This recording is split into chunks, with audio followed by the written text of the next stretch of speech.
Bisikan Horror Story. Jangan lupa like and subscribe.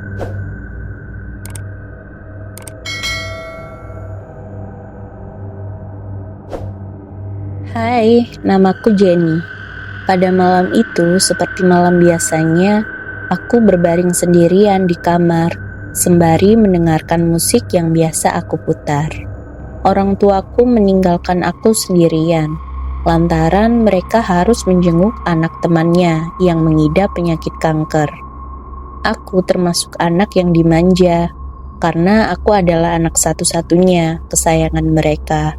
Hal itu pun menjadikan aku seorang yang penuh dengan aturan. Berteman saja mereka harus tahu aku berteman dengan siapa saja. Tapi satu hal yang mereka tidak tahu, bahwa aku berpacaran dengan seorang teman sejak aku kecil, yaitu Glenn. Sejak 10 tahun yang lalu kami tidak pernah bertemu, karena kami berpisah di sekolah yang berbeda hingga sekarang. Akhirnya kami bertemu kembali di bangku perkuliahan. Hubungan kami sudah 2 bulan berjalan, tanpa sepengetahuan orang tuaku. Anggap aja backstreet.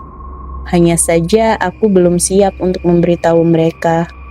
Yah, pada malam itu aku hanya mengurung diri di kamar, karena habis bertengkar dengan Glenn. Dia termasuk orang yang romantis, namun kadang sangat menjengkelkan ketika egonya muncul. Tiap aku ada masalah dengannya, aku hanya mengurung diri di kamar, dengan cemilan dingin dan musik yang membuatku lebih tenang. Jam bertentang menunjukkan pukul 10 malam. Mataku pun sudah mulai mengantuk. Ketika aku hendak tertidur dengan samba-samba cemilan yang masih berserakan, pintu rumahku berbunyi layaknya orang mengetuk.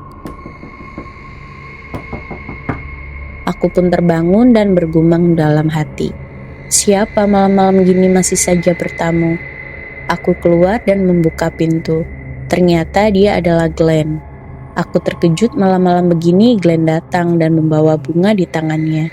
Dia meminta maaf atas segala kesalahan yang dia perbuat. Aku pun tak bisa menahan kata-kata yang terucap dari bibirnya. Akhirnya aku memaafkannya. Ketika aku bertanya, "Gak mau mampir dulu?" Dia pun menjawab tidak. Karena dia segan, ini sudah larut malam. Akhirnya dia pun pulang. Detik itu moodku langsung berubah. Dia begitu romantis. Saat aku kembali ke dalam kamar, HP-ku berbunyi.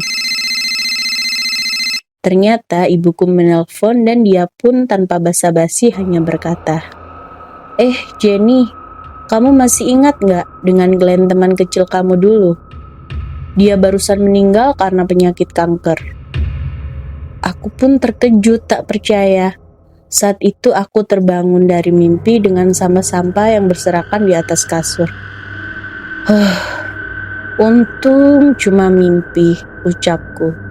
Beberapa saat kemudian pintu itu pun berbunyi.